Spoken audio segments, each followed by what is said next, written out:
वर्णारव channel पर आप सबका स्वागत है। बच्चों, आज के इस वीडियो में हम लोग बात करेंगे विशेषण की 3 अवस्थाओं के बारे में। जैसा कि आप सब जानते ही हैं कि विशेषण शब्द किसी संज्ञा या सर्वनाम की विशेषता बताते हैं।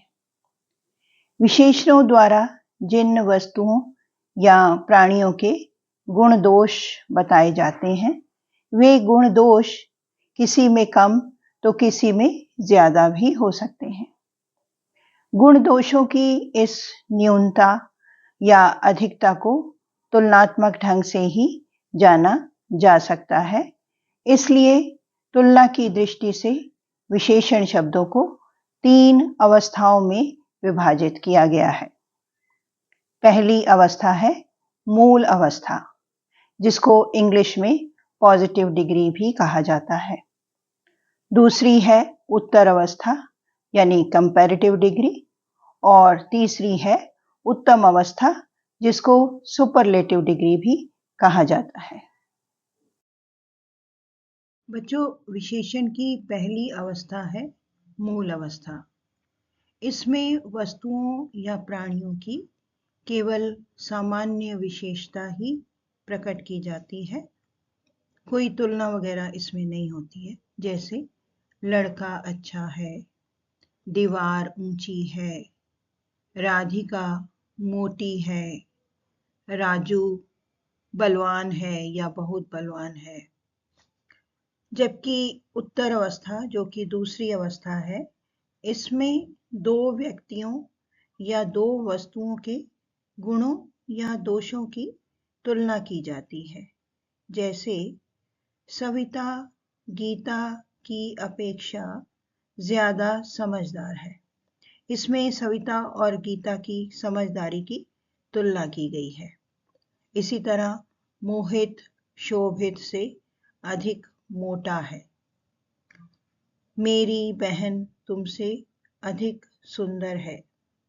यहाँ सुंदरता की तुलना है मेरी बहन की तुमसे। फिर है गाय का दूध भैंस के दूध से ज्यादा गुणकारी होता है। यहाँ गाय के दूध और भैंस के दूध के गुणों की तुलना है। बच्चों, विशेषण की तीसरी अवस्था है उत्तम अवस्था। इसमें 2 से अधिक वस्तुओं या व्यक्तियों की तुलना करके किसी एक को सबसे अधिक अच्छा या सबसे कम अच्छा या बुरा बताया जाता है।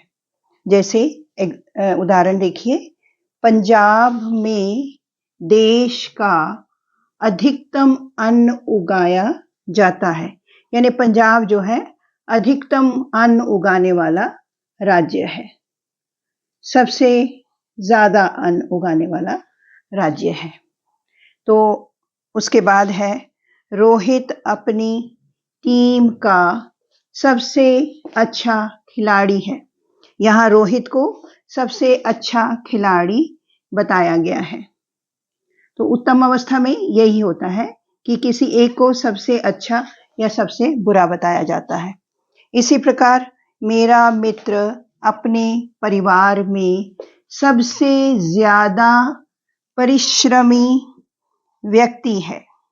तो जो मित्र है वो सबसे ज्यादा परिश्रमी है, ये उसकी विशेषता है। और उसके बाद जो है, ये आज की सबसे बुरी खबर है। जो खबर है कोई, वो सबसे बुरी है। इस प्रकार मूल अवस्था में यदि विशेषण का मूल रूप अच्छा का प्रयोग हुआ है, तो उत्तर अवस्था में अधिक अच्छा या ज्यादा अच्छा का प्रयोग होगा, और उत्तम अवस्था में सबसे अच्छा का प्रयोग किया जाएगा। संस्कृत के मूल शब्द, जिन्हें तत्सम शब्द भी कहा जाता है, उनकी मूल अवस्था में तो विशेषण का मूल रूप ही प्रयोग होता है, परंतु इनकी उत्तर अवस्था के अंत में तर और उत्तम अवस्था के अंत में तम का प्रयोग होता है। जैसे पहला देखिए, मूल अवस्था में हमने लिखा कठोर और उत्तर अवस्था में हो गया कठोरतर और उत्तम अवस्था में कठोरतम। इसी प्रकार अधिक से अधिकतर और अधिकतम। श्रेष्ठ की उत्तर अवस्था हुई श्रेष्ठतर और उत्तम अवस्था श्रेष्ठतम। लघु से लघुत्तर लघुत्तम। प्रिय प्रियतर प्रियतम। न्यून न्यूनतर न्यूनतम और उच्च का उच्चतर और उच्चतम। तो बच्चों, ये थी विशेषण की 3 अवस्थाएं। कुछ समझ में आ गया हो तो उत्तम है, थोड़ा ज्यादा समझ में आ गया हो तो बेहतर है, और यदि सब कुछ समझ में आ गया हो तो सर्वोत्तम है। वीडियो को अंत तक देखने के लिए धन्यवाद। वर्णारव चैनल को सब्सक्राइब कर दें।